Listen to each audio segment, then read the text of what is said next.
Artificial Intelligence of Things workshop. Here we learned about the difference between artificial intelligence and machine learning. It was very intuitive. So interactive.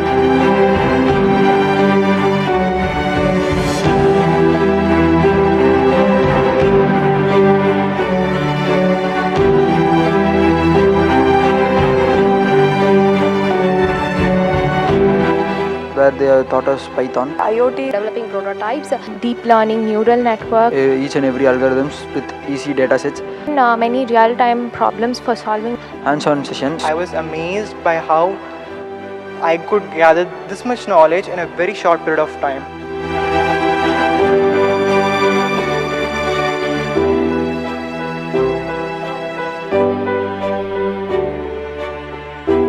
And I really hope that this chance and this opportunity reaches out to each and every student in Coimbatore as well as to Tamil Nadu. And thanks Forge for giving me this opportunity.